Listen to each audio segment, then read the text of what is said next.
दोस्तों, आज जो हम बात करने वाले हैं वो है एक्सपेक्टेशंस के ऊपर, उम्मीदों के ऊपर। तो वाकया कुछ इस तरह से है। मैं रोज अपने ऑफिस जाया करता था, तो रास्ते में मुझे एक भिखारी दिखाई क्या करता था। तो मैं सोचता था ये भिखारी कैसे अपना घर चलाएगा, कैसे अपना सब कुछ मेंटेन करता होगा। तो मैंने उस भिखारी को रोज 10 रुपए देना चालू कर दिया। अब मैं उसे रोज 10 रुपए दे रहा हूँ। मैं देख रहा हूँ कि वो रोज 10 रुपए मेरे से ले रहा है, वो करता क्या होगा। मैंने मैंने उस भिखारी से 1 महीने बाद पूछ ही लिया कि भैया आप इन 10 रुपए का करते क्या हो। भिखारी ने एक बहुत ही सुंदर जवाब दिया, भैया मैं इन 10 रुपए को बचाता हूँ ताकि मैं अपने बच्चे को अच्छे स्कूल में पढ़ा सकूं। मुझे मालूम है कि वो 10 रुपए उस बच्चे की जो स्टडी है उसके लिए इनफ नहीं है, बट मैं उसे दे रहा हूँ। जब उसने ये बात बोली कि मैं अपने बच्चे को पढ़ा सकूं, तो मेरा दिल थोड़ा बैठ सा गया। मैंने उससे कहा कि ठीक है, आज से मैं तुम्हें ज्यादा दूंगा। तो मैंने उसे 50 रुपए देना चालू करा।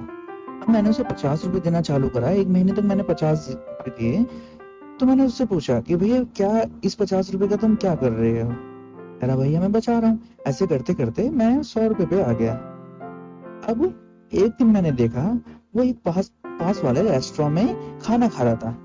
अब मैं जब वो बाहर आया, मैंने उससे पूछा, मैंने कहा भैया क्या तुमने इतना बचा लिया कि तुम अपने बच्चे को पढ़ा सको। कहता भैया आपकी दुआ है, आप रोज देते हो मुझे पैसे, मैं बचा भी लूंगा, थोड़ा बहुत खा भी लूंगा। अब ऐसे ही मैं रोज जाने लगा। तो वो पहले मुझे सलाम दुआ करता था, अब वो मेरे से काफी घुलने मिलने लगा। एक दिन उसने मेरे से कह दिया कि भैया आपने पहले महीने 50 दिए, दूसरे महीने 100 दिए, अब 150 दे रहे हो, अब कब बढ़ा रहे हो। मुझे समझ आ गया था कि वो बैगर, वो भिखारी मुझसे एक्सपेक्ट करने लगा है, मुझसे कुछ उम्मीद लगाने लगा है जो कि बिल्कुल भी वैलिड नहीं है, जो कि बिल्कुल भी मान्य नहीं है। अब अगले दिन जब मैं वहां गया तो मैंने उसे 1 रुपया नहीं दिया। भिखारी ने मेरी तरफ देखा तो कहा कि भैया मेरे पैसे। मैंने कहा मेरे? मैंने कहा वो आपके पैसे नहीं है भाई। उसने कहा भैया आप मेरे पैसे कब दोगे, आज आपने मुझे पैसे नहीं दिए। तो मैंने उसे पैसे नहीं दिए। तो वो मेरे से गुस्सा हो गया, वो मुझे गाली देने लगा कि मेरे पैसे नहीं दिए। तो उस दिन मैंने सोचा कि जब वो पैसे उसके थे ही नहीं, तो उसको वो पैसे ना मिलने का इतना दुख क्यों।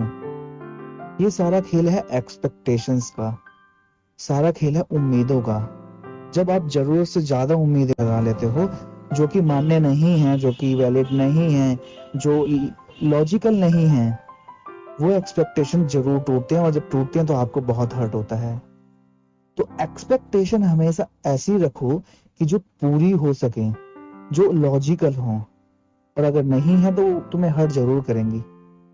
और हाँ, अगर आप एक्सपेक्ट कर रहे हो, आपका कोई रिलेशनशिप है, कोई आपका बहुत खास है, उससे एक्सपेक्ट करना आपका हक है। आप उसे बोल भी सकते हो कि मैं तुमसे ये एक्सपेक्ट करता हूं। अगर सामने वाला पर्सन, सामने वाला इंसान किसी कारणवश नहीं समझ पाता है तो मुझे उस कहानी से, उस वाक्य से एक सीख जरूर मिली।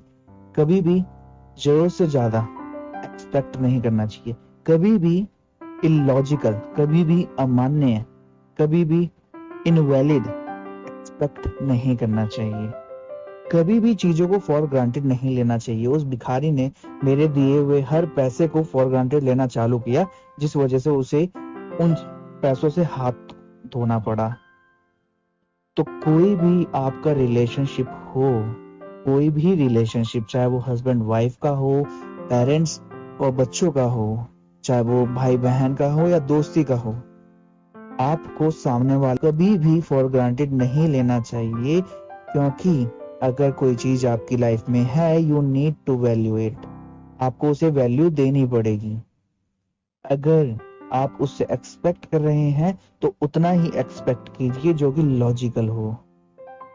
मान लीजिए कि आपका कोई रिलेशनशिप है और पर्सन किसी कारणवश आपके पास नहीं है। मान लीजिए उसको ऑफिस के काम से दूसरे देश जाना पड़ता है और आप उससे फोन करके कहते हैं आप अगले ही मिनट यहाँ होने चाहिए। क्या आपकी एक्सपेक्टेशन वैलिड है? तो कभी भी किसी को फॉर ग्रांटेड मत लीजिए, कभी भी जरूरत से ज्यादा और इनवैलिड एक्सपेक्ट मत कीजिए। आपका रिलेशनशिप हमेशा हेल्दी रहेगा। रही बात अगर आप किसी से कुछ एक्सपेक्ट करते हो और सामने वाला भी सेम मैनर में एक्सपेक्ट करता है, तो उस एक्सपेक्टेशन को आप इनवैलिड कभी मत बोलिए, बिकॉज वो चीज हर्ट कर सकती है और हर्ट हुआ वो बंदा, हर्ट हुआ वो रिलेशनशिप खराब हो सकता है।